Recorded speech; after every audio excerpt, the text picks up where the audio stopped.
Hello student, आप आ चुके हैं बायोलॉजी समझने इजी एंड सिंपल लैंग्वेज में अपने यूट्यूब चैनल पे, जिसका नाम है बायोलॉजी स्लाइस और मेरा नाम है मोहम्मद वारिस। आज डेट है 8 जनवरी और ये मेरा यूट्यूब पे पहला वीडियो है। तो वीडियो शुरू करने से पहले 2 मिनट डिस्कस कर लेते हैं कि मैं किस तरह से पढ़ाऊँगा और कब कौन सा टॉपिक मैं कवर करूँगा। मैं जो वीडियो अपलोड करूँगा उसका ड्यूरेशन 30 to 40 मिनट होगा और एक चैप्टर को मैं लूँगा बायोलॉजी का और उसको लगभग 10 to 12 वीडियो में मैं कंप्लीट कवर करूँगा। मैं डेली एक वीडियो डालने का ट्राई करूँगा, बट हो सकता है कि वीक में 1-2 दिन गैप हो जाए। वीक में एटलीस्ट 5 वीडियो ज़रूर डलेगा। और अगर टाइम मिले तो वीडियो की फ्रीक्वेंसी बढ़ सकती है, या ऐसा कभी हो कि टाइम की दिक्कत हो रही है तो कभी वीडियो की फ्रीक्वेंसी घट भी सकती है, क्योंकि मैं भी एक स्टूडेंट हूँ। मैं एक MBBS का स्टूडेंट हूँ in a government medical college of Bihar state. अब आइए देखते हैं कि मैं अभी क्या पढ़ाऊँगा। आज डेट है 8 जनवरी और आपका नीट 2024 का एग्ज़ाम जो है कि मई में हो जाएगा। अभी से अप्रॉक्स 4 मंथ यानी 120 डेज है लगभग। तो 120 डेज में मैं सीरियल नंबर से बायोलॉजी का चैप्टर नहीं ले रहा हूँ। मैं ऐसा चैप्टर लेने का ट्राई कर रहा हूँ कि ताकि नीट 2024 में ज़्यादा से ज़्यादा स्कोर हो जाए। उसके बाद में जो यूनिट और चैप्टर बचेगा तो एग्ज़ाम के बाद मैं नीट 2025 के पहले मैं अपलोड कर दूँगा। फ़िलहाल मैं स्टार्ट करूँगा यहाँ से, जो काफ़ी स्कोरिंग यूनिट माना जाता है। वह है क्लास 11th का unit 3 cell structure and function, and class 12 का unit 6 genetics and evolution, and class 12 का यूनिट 9 बायोटेक्नोलॉजी। अगर क्वेश्चन का वेटेज देखा जाए तो जैसे कि नीट 2024 में कुछ बायोलॉजी के सिलेबस में डिलीट हुआ है, तो पहले जिस तरह से क्वेश्चन पूछा जाता था उससे इन सब यूनिट से कुछ नंबर ऑफ क्वेश्चन इंक्रीज हो सकते हैं, क्योंकि जो टॉपिक डिलीट हुआ है उसको कंपनसेट करने के लिए यहाँ से क्वेश्चन बढ़ाए जा सकते हैं। तो प्रोबेबली चांस है कि नीट 2024 में ये क्लास 11 का जो यूनिट है unit 3 cell structure and function, उससे आ सकता है आपका 13 क्वेश्चन तक आ सकता है। और क्लास 12 का जो यूनिट है जेनेटिक्स एंड इवोल्यूशन, इससे 17 क्वेश्चन तक आ सकता है। और बायोटेक्नोलॉजी जो है उससे जनरली 10 क्वेश्चन तक आ सकता है। तो ये हो जाता है 40 क्वेश्चन, जो कि मैं कवर करूँगा नीट 2024 के एग्ज़ाम से पहले। अगर मुझे और टाइम मिलता है तो बीच में मैं कुछ और 2-3 चैप्टर अपलोड कर दूँगा, जिससे हो सकता है कि और 5 क्वेश्चन आ जाए। तो ये टोटल मैं कवर करूँगा नीट 2024 से पहले 45 क्वेश्चन। जैसे कि बायोलॉजी में आता है 90 क्वेश्चन, तो ये पोर्शन हो जाता है 50%। और जो पोर्शन बच जाएगा 50%, उसको मैं नीट 2025 के लिए मैं अपलोड करूँगा। फ़िलहाल आज मैं स्टार्ट करूँगा क्लास 11 का यूनिट 3 या सेल स्ट्रक्चर एंड फंक्शन। तो आइए देखते हैं इसमें क्या क्या पढ़ना है। यहाँ से यूनिट 3 जो है क्लास 11 का सेल स्ट्रक्चर एंड फंक्शन, उसमें 3 चैप्टर पढ़ना है। Cell the unit of life, biomolecules, cell cycle and cell division. तो आज हम लोग इस चैप्टर को चैप्टर 8 को स्टार्ट करेंगे, cell the unit of life. तो आइए देखते हैं इस चैप्टर में आज हम लोग क्या पढ़ने वाले हैं। यह फर्स्ट लेक्चर है इस चैप्टर का और इसमें हम लोग पढ़ने वाले हैं इंट्रोडक्शन, इस यूनिट के बारे में कुछ introduction and scientist related to this unit. इस यूनिट में जितने भी साइंटिस्ट के बारे में पढ़ना है उन सभी साइंटिस्ट के बारे में एक जगह कंप्लीट उसको पढ़ लेंगे। अब इंट्रोडक्शन के बारे में, जैसे कि आपको पता ही है कि लिविंग ऑर्गेनिज्म के स्टडी को बायोलॉजी कहते हैं, तो उसी को यहाँ लिखा गया है, biology is the study of living organism. और एक कंसेप्ट यहाँ पे बताया गया है, जैसे कि कोई भी अगर ऑर्गेनिज्म हो उसका फॉर्म एंड अपीयरेंस के बारे में अगर एक्सप्लेन करा जाए, सपोज एग्जांपल लिया जाए एक ह्यूमन के बारे में और एक दूसरा कोई ऑर्गेनिज्म सपोज डॉग के बारे में, तो इसके फॉर्म के बारे में कि कैसा दिखता है, कैसा क्या है, और एक ह्यूमन के बारे में, और वही अगर एक्सप्लेन करा जाए एक डॉग के फॉर्म एंड अपीयरेंस के बारे में, तो ये दोनों में डिफरेंस पता चलेगा कि डॉग ऐसा दिखता है, ह्यूमन ऐसा दिखता है, उसका फॉर्म एंड अपीयरेंस ऐसा है। ये फॉर्म एंड अपीयरेंस के रिस्पेक्ट में अगर दोनों को डील करा जाए तो दोनों में डिफरेंस पता चलेगा, यानी डाइवर्सिटी पता चलेगा। लेकिन वही अगर दोनों को, ह्यूमन को और डॉग को, अगर सेलुलर लेवल पर देखा जाए और सेल थ्योरी के हिसाब से देखा जाए तो दोनों में सिमिलैरिटी पता चलेगा। जैसे कि ह्यूमन है तो ह्यूमन में भी कोई सेल होगा, उसी तरह का सेल डॉग में होगा, ह्यूमन का सेल में भी प्लाज्मा मेम्ब्रेन होगा, डॉग के सेल में भी प्लाज्मा मेम्ब्रेन होगा, ह्यूमन के सेल में भी न्यूक्लियस होगा, उसी तरह डॉग के सेल में भी न्यूक्लियस होगा, कुछ ऑर्गेनल्स होगा। तो सेलुलर लेवल पर अगर एक्सप्लेन करा जाए तो इसमें यूनिटी बताता है, और फॉर्म एंड अपीयरेंस के बारे में अगर एक्सप्लेन करा जाए तो यह इसमें डिफरेंस और डाइवर्सिटी बताता है। यही यहाँ पे लिखा गया है कि details description of form and appearance of living organisms tells about their diversity, but cell theory and cellular organisation tells about unity within this diversity. इसको समझ गए। अब आगे देखिए, जैसे कि बायोलॉजी का कोई भी कंसेप्ट समझने के लिए कहीं कहीं ये होता है कि फिजिक्स और केमिस्ट्री का यूज करा जाता है। जैसे सपोज एक सेल को ही स्टडी करना है, तो सेल को स्टडी करने के लिए हो सकता है कि उसके ऑर्गेनेल्स को या न्यूक्लियस को अलग अलग डाइज से उसको कलर करा जाए, माइक्रोस्कोप से देखा जाए, लाइट का यूज करा जाए। तो यहाँ फिजिक्स का भी यूज हो रहा है और केमिस्ट्री का भी यूज हो रहा है बायोलॉजी को समझने के लिए। तो इसके लिए बायोलॉजी में एक टर्म दिया जाता है रिडक्शनिस्ट बायोलॉजी।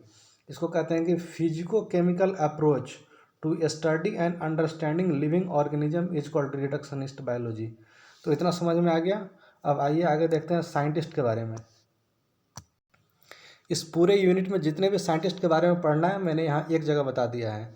और ये बातें आप ध्यान रखिएगा कि साइंटिस्ट से रिलेटेड हर साल नीट में 1 या 2 क्वेश्चन आता है, इसलिए साइंटिस्ट के नाम को इग्नोर नहीं कीजिएगा, यह इम्पॉर्टेंट है।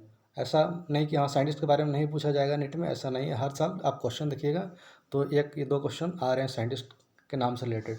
तो इस यूनिट में जितने भी साइंटिस्ट के बारे में पढ़ना है मैंने यहाँ एक जगह उसका लिस्ट बनाकर, और वो साइंटिस्ट क्या क्या बताए थे, क्या क्या करे थे, उनके बारे में फिर हम लोग डिस्कस करके और उसके बाद में उस पर क्वेश्चन लगा लेंगे। तो यहाँ इस यूनिट में टोटल 16 साइंटिस्ट के बारे में पढ़ना है। पहला हो जाएंगे G N Ramachandran, Linus Pauling, Robert Hooke, Leeuwenhoek and Robert Brown, ये 5 हो जाएंगे।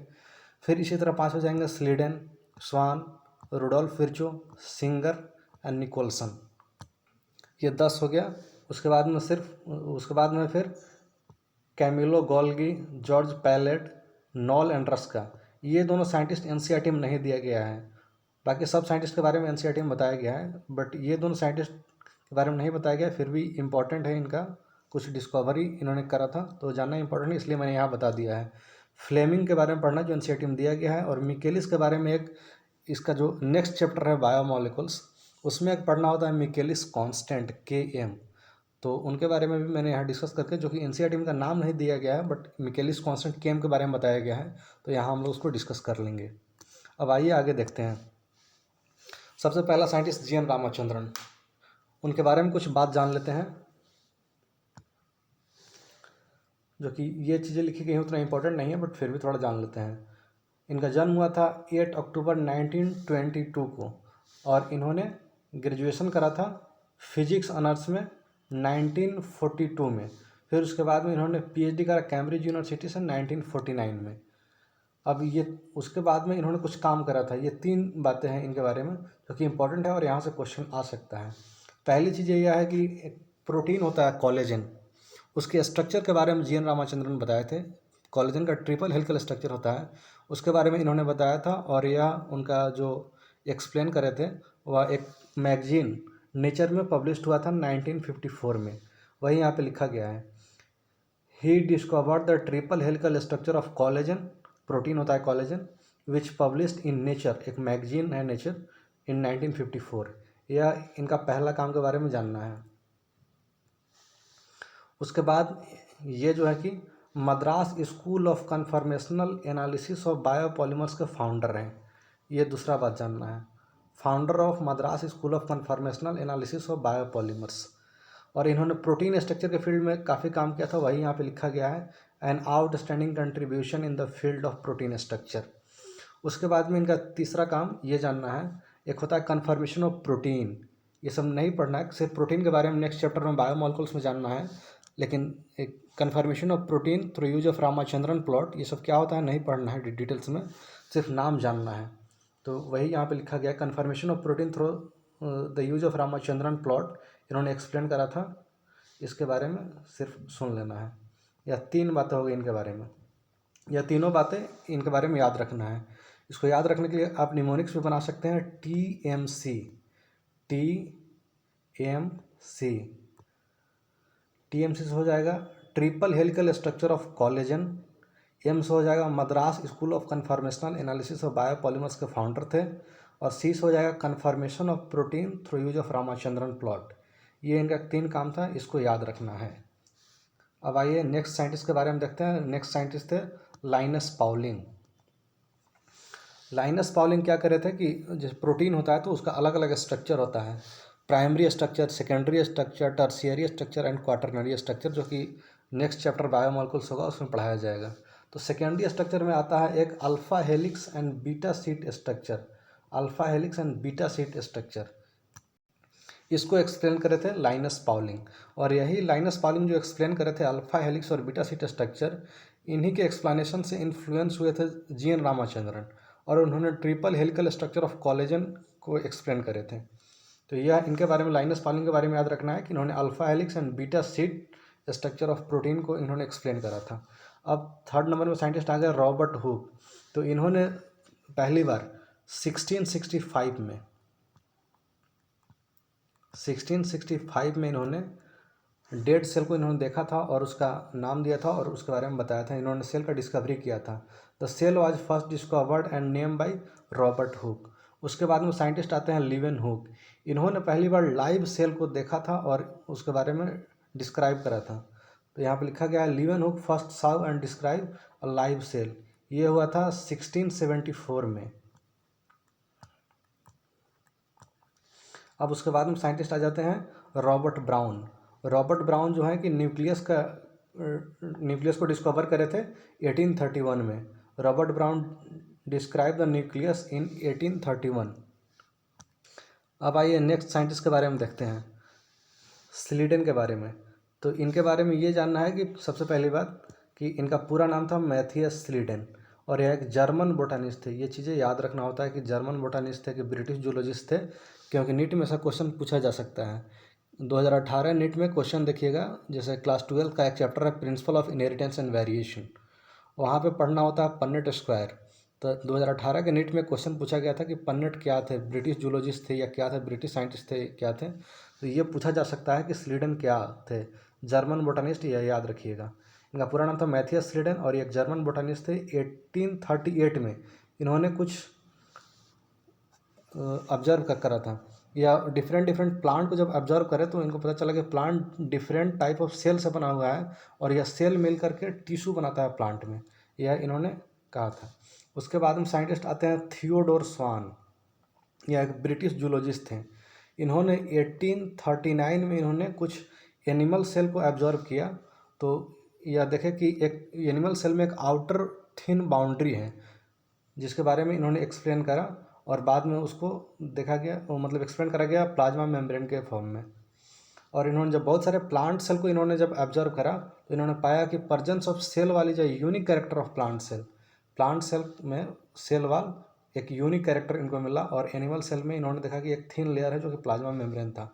उसके बाद में इन्होंने स्टेटमेंट दिया body of plants and animals are composed of cells and product of cells. और फिर बाद में स्लीडन और स्वान यही दोनों लोग मिल करके ये स्टेटमेंट दिए कि body of plants and animals are composed of cells and product of cell, वही हो गया सेल थियरी। तो सेल यहाँ लिखा गया है कि cell theory was given by Schleiden and Schwann. लेकिन इस सेल थियरी में कुछ कमी था, या सेल थियरी एक्सप्लेन नहीं कर पा रहा था कि नया सेल फिर कैसे बनता है। तो इसको एक्सप्लेन करे थे रुडोल्फ विर्चो, और पुराना जो सेल थियोरी दिया गया था स्लीडन और स्वान के द्वारा उसको इन्होंने मॉडिफाई करा। तो ये बोला जाता है कि modified cell theory was given by Rudolf Virchow. आइए देखते हैं कि रुडोल्फ विर्चो क्या बोले थे। इन 1855 में रुडोल्फ विर्चो ये एक्सप्लेन करें कि हाँ, जो नया सेल बनता है वो प्री एग्जिस्टिंग सेल से बनता है। और एक स्टेटमेंट दिया इन्होंने ओमनी सेलुला ई सेलुला। यहाँ पे इन्होंने एक स्टेटमेंट दिया ओमनी सेलुला ई सेलुला, यह इंपॉर्टेंट है, याद रखिएगा, यूनिट में पूछा गया भी है कि ये स्टेटमेंट किनके द्वारा दिया गया था और इसका मतलब क्या है। इसका मतलब होता है कि कोई भी सेल किसी भी ऑर्गेनिज्म में बनता है तो प्री एग्जिस्टिंग सेल से बनता है। और इन्होंने जो इनिशियल सेल थियरी था स्लीडन एंड स्वान के द्वारा उसको मॉडिफाई करके इन्होंने फाइनल शेप दिया सेल थियरी को। उसके बाद में साइंटिस्ट आते हैं सिंगर एंड निकोलसन। इन्होंने जैसे कि सेल होता है तो सेल में आउटर जो बाउंड्री होता है वह प्लाज्मा मेम्ब्रेन होता है, प्लाज्मा मेम्ब्रेन। और इसके अंदर न्यूक्लियस होता है। तो प्लाज्मा मेम्ब्रेन या इसको सेल मेम्ब्रेन कहते हैं। तो सेल मेम्ब्रेन के स्ट्रक्चर को इन्होंने एक्सप्लेन करा था सिंगर एंड निकोलसन 1972 में। Fluid mosaic model of plasma membrane या सेल मेम्ब्रेन 1972 में सिंगर एंड निकोलसन ये एक्सप्लेन करे थे। तो हम लोग को टोटल 16 साइंटिस्ट पढ़ना था इस यूनिट में, उसमें से हम लोग 10 साइंटिस्ट के बारे में कवर कर चुके हैं। अब आइए नेक्स्ट देखते हैं 11 नंबर साइंटिस्ट। 11 में है कैमिलो गोल्गी।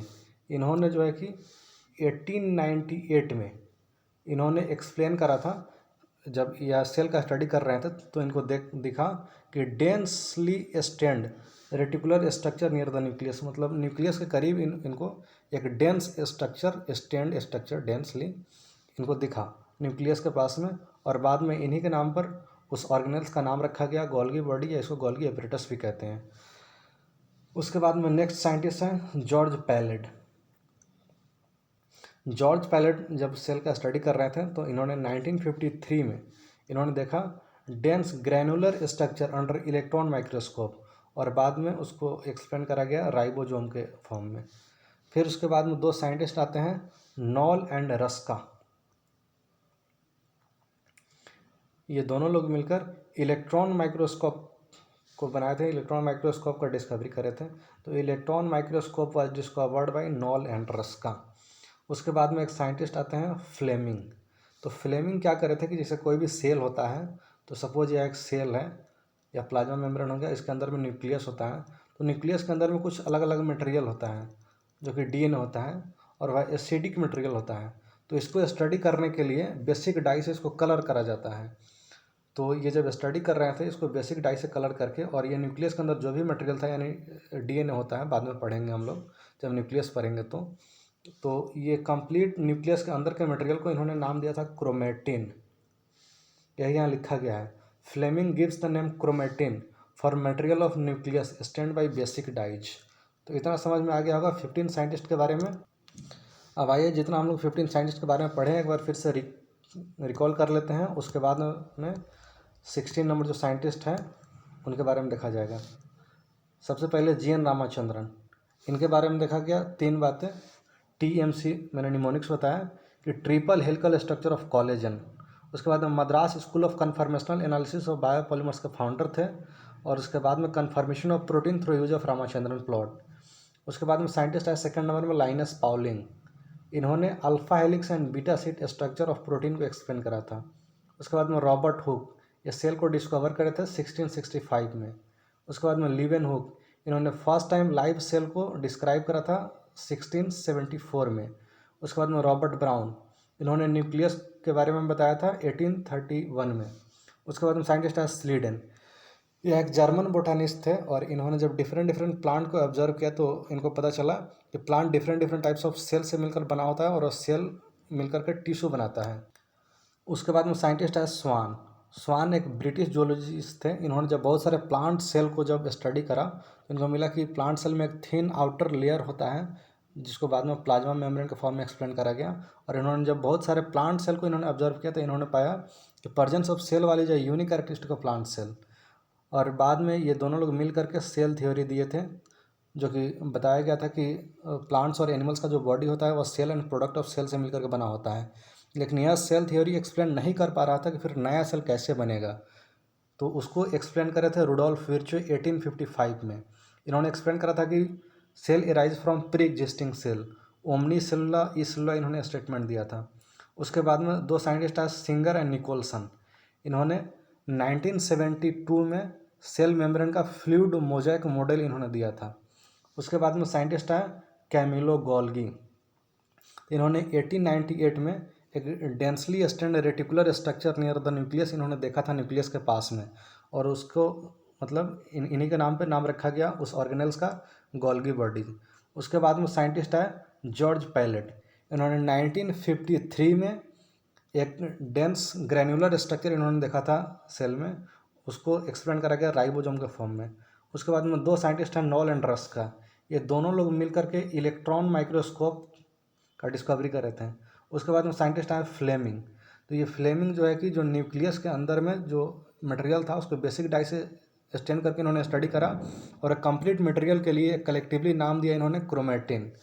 अब 16 नंबर पर साइंटिस्ट आते हैं ये मिकेलिस। अब आइए मिकेलिस के बारे में कुछ स्टडी करा जाता है, इन्होंने क्या बताया था, इन्होंने क्या कहा था, ये सब हम लोग स्टडी कर लिए हैं, ये सब हो गया है। अब यहाँ मिकेलिस, तो ये जानने से पहले कुछ एंजाइम्स के बारे में जानना पड़ेगा। आइए यहाँ जैसे बताया गया है कि कोई भी सबस्ट्रेट होता है, वह जब प्रोडक्ट में कन्वर्ट होता है तो बीच में यहाँ एंजाइम काम करता है।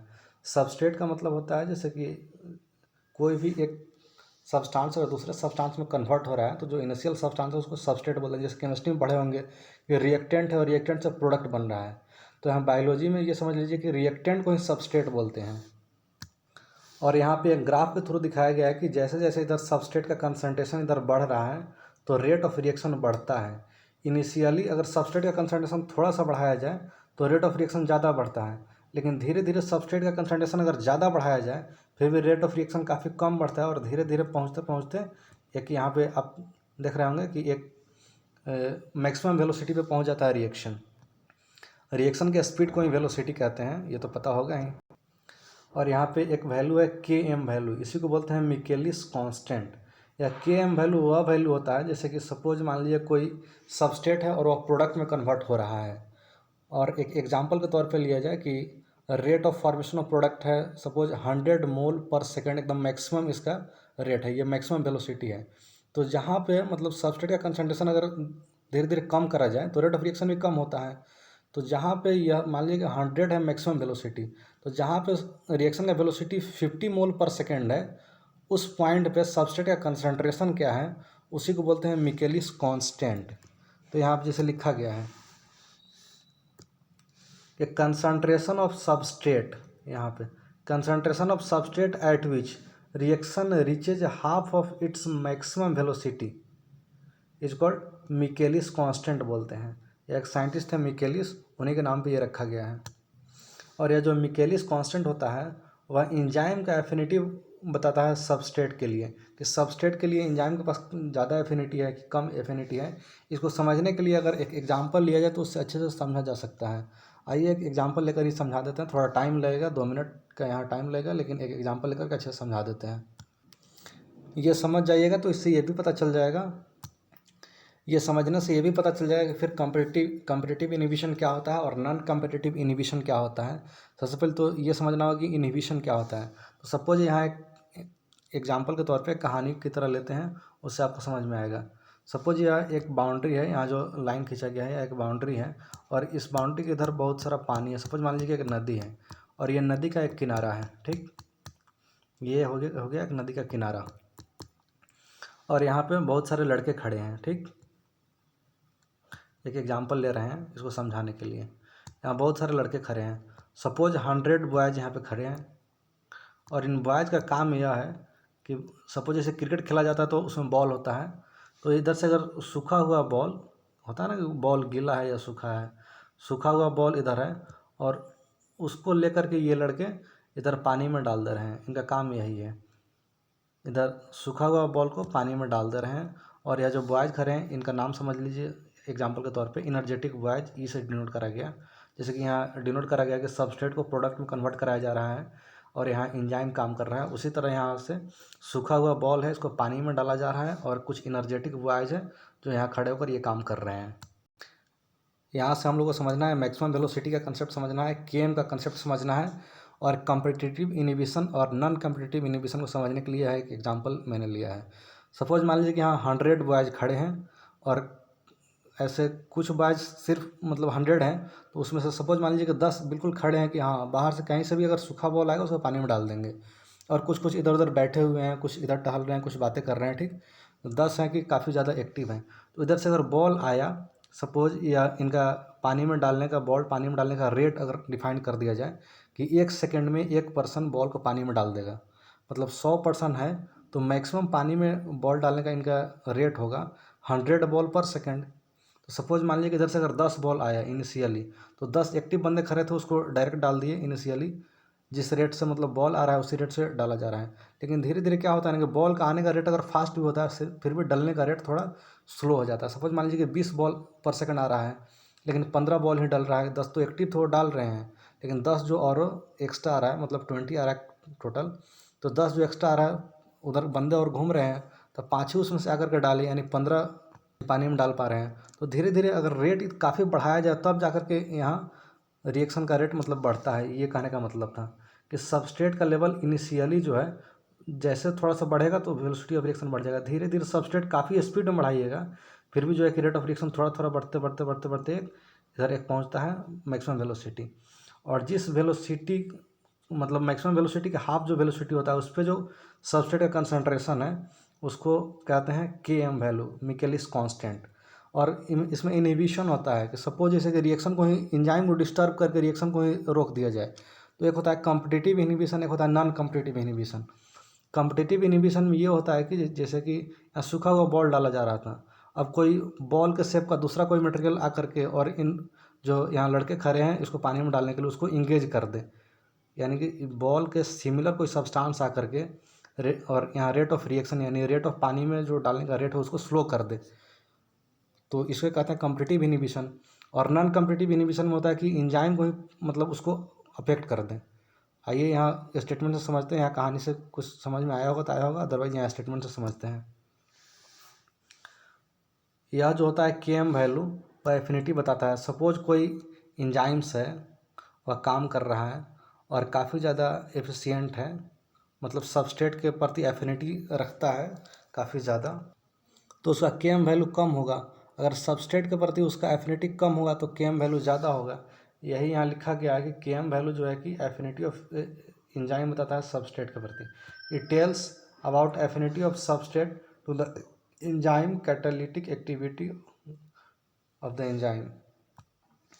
और यहाँ इनहिबिशन के बारे में एक पॉइंट लिखा गया है कि when the binding of chemicals shut off enzyme activity और process the process is called inhibition and the chemicals is called inhibitor. मतलब कोई भी केमिकल आकर के एंजाइम की एक्टिविटी को कम कर दे या रोक दे तो उसे इनहिबिशन बोलते हैं। और ये दो तरह का होता है, कॉम्पिटिटिव इनहिबिशन और नॉन कॉम्पिटिटिव इनहिबिशन। आइए यहाँ पे थोड़ा देख लेते हैं कि कैसे कॉम्पिटिटिव इनहिबिशन होता है, कैसे नॉन कॉम्पिटिटिव इनहिबिशन होता है। सपोज यहाँ पे एक एंजाइम है, इसको ले लेते हैं ऐसे,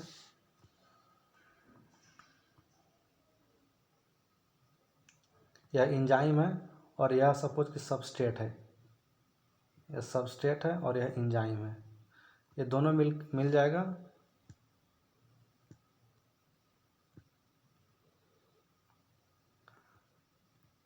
और इससे पहले एक कॉम्प्लेक्स बनाता है एंजाइम सबस्ट्रेट, यहाँ पे एक कॉम्प्लेक्स बना दिया, यह एंजाइम है और यह सबस्ट्रेट है।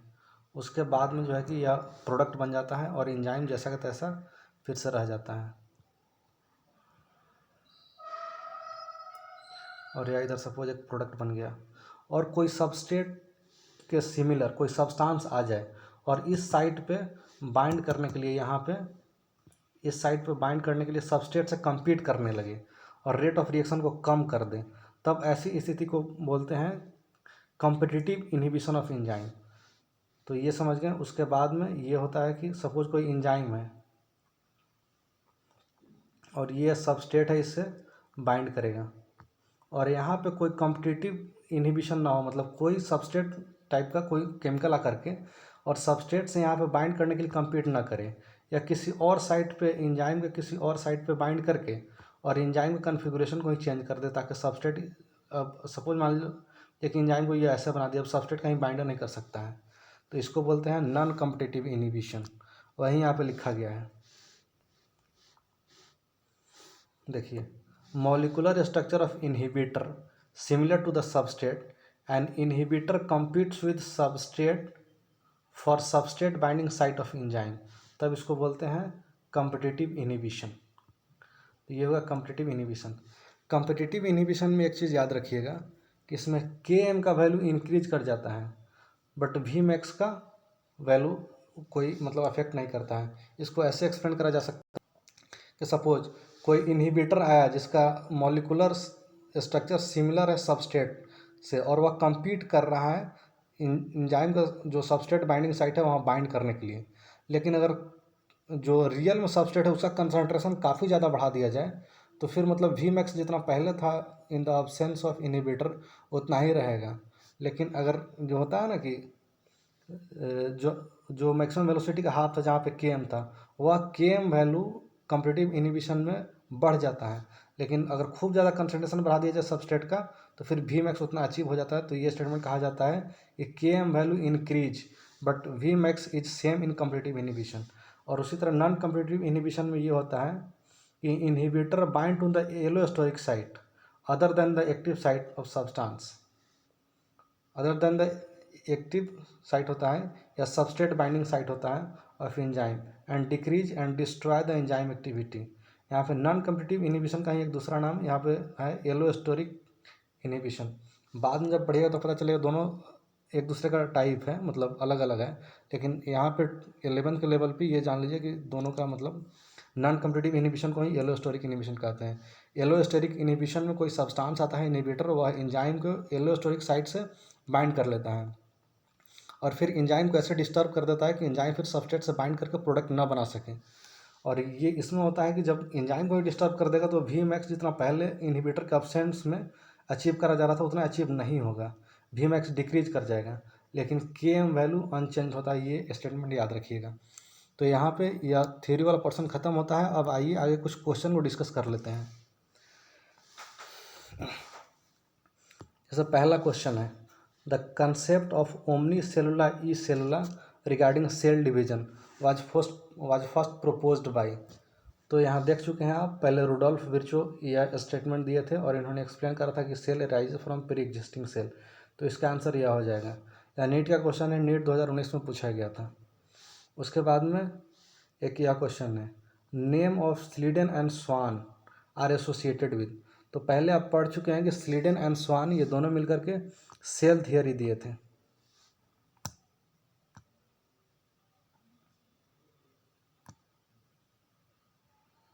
तो यहाँ पे ये हो गया राइबोसोम और डिस्कवर्ड बाय जॉर्ज पैलेट, और fluid mosaic model of cell membrane ये सिंगर एंड निकोलसन के द्वारा डिस्कवर करा गया था, मतलब बताया गया था।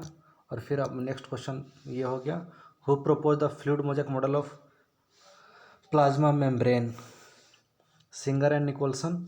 उसके बाद में फिर यहाँ हो गया, यूनिसेलुलर माइक्रोस्कोपिक ऑर्गेनिज्म और फर्स्ट स्टडीड बाय लीवेनहुक। उसके बाद में नेक्स्ट क्वेश्चन यह है, nucleus in cell was discovered by Robert Brown. और उसके बाद में who propose the modification in cell theory, Rudolf Virchow. अब नेक्स्ट क्वेश्चन यह है, मैच द कॉलम वाला। तो यहाँ पे ये यह देखना है, सपोज यहाँ लीवेनहुक, लीवेनहुक के बारे में पता है कि इन्होंने पहली बार लाइव सेल को देखा था और एक्सप्लेन करा था। तो यहाँ पे फर्स्ट स्टेटमेंट ये है कि first saw and describe a live cell. तो ए का 1 हो जाएगा, ए का 1 इसमें भी है और ए का 1 इसमें भी है। अब बी में है रॉबर्ट ब्राउन। तो रॉबर्ट ब्राउन न्यूक्लियस को इन्होंने डिस्कवर करा था, तो डिस्कवरी ऑफ न्यूक्लियस यहाँ ये हो जाएगा। तो बी का 3 दोनों में है। अब आगे देखते हैं, स्लीडन। स्लीडन क्या थे, एक जर्मन बोटानिस्ट थे। इन्होंने ये एक्सप्लेन करा था कि all plants are composed of different kind of cell. तो यह हो जाएगा। और Schwann presence of cell wall is a unique character of plant cell. तो यहाँ पे हो जाएगा सी का 4 हो जाएगा ये, और डी का 2 हो जाएगा। तो इसका सही आंसर हो जाएगा ए। अब आइए नेक्स्ट क्वेश्चन देखते हैं। यहाँ पे यह है कि the latest model of cell membrane is the. तो latest model of cell membrane यह है कि फ्लूइड मोज़ेक मॉडल है, यूनिट मेम्ब्रेन ये सब नहीं है। नेक्स्ट क्वेश्चन है 11 नंबर। यहाँ पे dash are granular structure first observe under the electron microscope as dense particle by, यहाँ पर डैश 1953। तो आपको याद होगा कि 1953 में राइबोसोम को डिस्कवर करे थे जॉर्ज पैलेट। तो यहाँ पे हो जाएगा ribosome are granular structure first observe under the electron microscope as dense particle by George Palade 1953। तो इसका आंसर हो जाएगा ए। उसी तरह नेक्स्ट क्वेश्चन ये असर्शन और रीजन वाला है। यहाँ पे असर्शन में है Rudolf Virchow modify the hypothesis of cell theory. हाँ, रुडोल्फ विर्चो सेल थियरी को मॉडिफाई किए थे और वह सेल थियरी पहले दिया गया था स्लीडन एंड स्वान के द्वारा। ये स्टेटमेंट सही है। सेकेंड स्टेटमेंट, सेल थियरी से that all cells arise from pre existing cell. जो सेल थियरी बाद में दिया गया रुडोल्फ विर्चो के द्वारा, वह एक्सप्लेन करा था कि प्री एग्जिस्टिंग सेल से मतलब जो नया सेल बनता है ओमनी सेलुला ई सेलुला। तो यह दोनों स्टेटमेंट सही हैं। लेकिन इस स्टेटमेंट को, पहले वाले स्टेटमेंट को ये एक्सप्लेन नहीं कर रहा है, ये एक्सप्लेनेशन नहीं है पहले वाले स्टेटमेंट का। पहला स्टेटमेंट भी फ्री स्टेटमेंट है और ये भी एक फ्री स्टेटमेंट है, ये एक्सप्लेन नहीं कर रहा है पहले वाले का। तो इसका आंसर हो जाएगा ये वाला, देखिए, if assertion and reason are true but reason is not correct explanation. Explanation नहीं है सेकंड स्टेटमेंट जो है रीजन, और पहले का एक्सप्लेनेशन नहीं है। ये भी एक फ्री स्टेटमेंट है, ये भी एक फ्री स्टेटमेंट है। असर्शन रीजन में एक्सप्लेनेशन क्या होता है, आगे फिर क्वेश्चन आएगा असर्शन रीजन वाला, तो उसमें एक्सप्लेन करेंगे। अब यहाँ देख लीजिए question number 13, triple helical structure of collagen was given by. तो पहले ही आप पढ़ चुके हैं कि triple helical structure of collagen GN Ramachandran दिए थे, तो इसका आंसर हो जाएगा GN रामाचंद्रन। लाइनस पॉलिंग तो अल्फा हेलिक्स और बीटा सीट स्ट्रक्चर बताए थे, रामदेव मिश्रा नहीं और रुडोल्फ विर्चो नहीं। अब यहाँ पे alpha helix and beta sheet structure जो होता है सेकेंडरी स्ट्रक्चर ऑफ प्रोटीन, उसके बारे में पूछा गया है कि किनके द्वारा एक्सप्लेन करा गया था। तो अल्फा हेलिक्स और beta sheet structure Linus Pauling के द्वारा एक्सप्लेन करा गया था। Next question, the term chromatin was given by. तो आप पहले पढ़ चुके हैं कि न्यूक्लियस के अंदर में जो मटेरियल था उसको बेसिक डाई से स्टेन करके और स्टडी कर रहे थे फ्लेमिंग, और उसी को नाम दिए थे क्रोमेटिन, तो इसका आंसर हो जाएगा ए। उसके बाद में Knoll and Ruska related to. तो नॉल एंड रस्का जो है कि क्या, मतलब किसके डिस्कवरी से रिलेटेड है, सिंपल माइक्रोस्कोप के, कि कंपाउंड माइक्रोस्कोप की, इलेक्ट्रॉन माइक्रोस्कोप की, telescope. Knoll and Ruska related है इलेक्ट्रॉन माइक्रोस्कोप की डिस्कवरी से। ये नहीं होगा, ये नहीं होगा, ये नहीं होगा। Next question, live cell first saw and describe. यहाँ पे एक minute, live cell first saw and describe है। तो लाइव सेल पहली बार 1674 में ये डिस्क्राइब करा गया था लीवेनहुक के द्वारा। उसके बाद में what happen in competitive inhibition of enzyme activity. तो मैंने बताया कि कॉम्पिटिटिव इनहिबिशन में अगर सबस्ट्रेट का लेवल काफ़ी बढ़ा दिया जाए तो इनहिबिटर के अपसेंट में जो मैक्सिमम वेलोसिटी था वो अटेन हो जाएगा, यानी मैक्सिमम वेलोसिटी अफेक्ट नहीं होगा, तो वी मैक्स कॉन्स्टेंट रहेगा।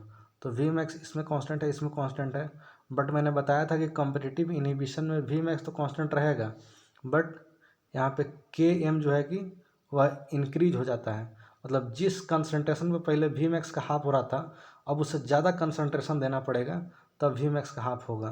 तो के एम इंक्रीज होता है और वी मैक्स कॉन्स्टेंट रहता है कॉम्पिटिटिव इनहिबिशन में। तो इसका आंसर हो गया सी। अब आगे यहाँ पे ख़त्म होता है यह आज का लेक्चर। आपको PDF नोट्स मिल जाएगा डिस्क्रिप्शन में, वहाँ से आप डाउनलोड कर लीजिएगा। यहीं पे इस लेक्चर को ख़त्म करते हैं। ठीक है, थैंक यू।